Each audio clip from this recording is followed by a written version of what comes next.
கிறிஸ்துவுக்குள் மிகவும் பிரியமானவர்களே, ஆண்டவராய் இயேசு கிறிஸ்துவின் விலையேறப்பட்ட நாமத்தினாலே கிராஸ் டிவி நேயர்களாகிய உங்களுக்கு கிறிஸ்மஸ் வாழ்த்துக்களை அன்போடு தெரிவித்துக் கொள்கிறேன். இந்த நாளிலும் கூட ஒரு தேவனுடைய வார்த்தையை நம்ம வாசித்து இந்த வாழ்த்தின் சந்தோஷத்தை நம்ம பகிர்ந்து கொள்ளலாம். லூக்கா 2ஆம் அதிகாரம் 10ஆம் வசனம். லூக்கா 2ஆம் அதிகாரம் 10ஆம் வசனம். தேவதூதன் அவர்களை நோக்கி, பயப்படாதிருங்கள், இதோ எல்லா ஜனத்துக்கும் மிகுந்த சந்தோஷத்தை உண்டாக்கும் நற்செய்தியை உங்களுக்கு அறிவிக்கிறேன். இன்று கர்த்தராகிய கிறிஸ்து என்னும் இரட்சகர் உங்களுக்கு தாவீதின் ஊரிலே பிறந்திருக்கிறார். பிரியமானவர்களே, ஒரு விசை மீண்டும் கிராஸ் டிவி நேயர்களாகிய உங்களுக்கு கிறிஸ்மஸ் வாழ்த்துக்களை அன்போடு தெரிவித்துக் கொள்கிறேன். இந்த நாளிலும் கூட கிறிஸ்து பிறந்தார் என்று உலகம் முழுதும் சந்தோஷமாக கொண்டாடி கொண்டிருக்கிற இந்த நாட்களிலே உங்களுடைய இருதயங்களிலே கிறிஸ்து பிறந்திருக்கிறார். இங்கே நம்ம வாசிக்கிற தாவீதின் ஊரிலே உங்களுக்கு பிறந்திருக்கிறார். அப்போ அன்றைக்கு பெத்லகேமில் பிறந்தவர் இன்றைக்கு உங்களுடைய இருதயங்களில் பிறக்கணும். என்ன செய்யணும்?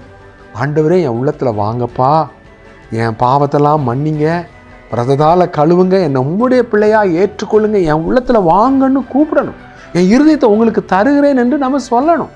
அப்போ ஆண்டவர் இங்கே நான் வாசிக்கிறோம், இது முதலாவது பயப்படாதிருங்கள்.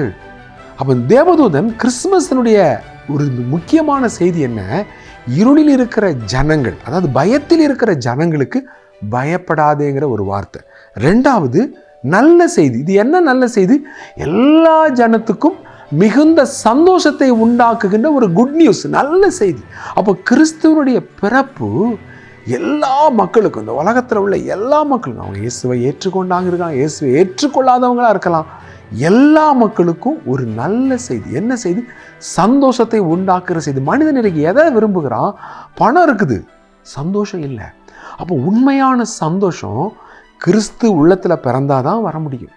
கிறிஸ்து உள்ளத்தில் பிறக்காத பட்சத்தில் இந்த உலகத்தினுடைய எந்த ஒரு காரியமும் கொஞ்ச நேரம் அற்ப சந்தோஷத்தை தான் கொடுக்கும், நித்திய உண்மையான சந்தோஷத்தை கொடுக்க முடியாது. ஆனால் கிறிஸ்து உள்ளத்தில் பிறந்தார் என்றால் உண்மையான சந்தோஷத்தை நாம் அனுபவிக்கிறவர்களாய் காணப்படுவோம்.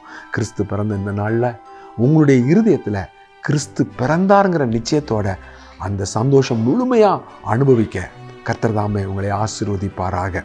மீண்டும் ஒரு விசை கிராஸ் டிவி நேயர்களாகிய உங்களுக்கு கிறிஸ்மஸ் அன்பின் வாழ்த்துக்கள்.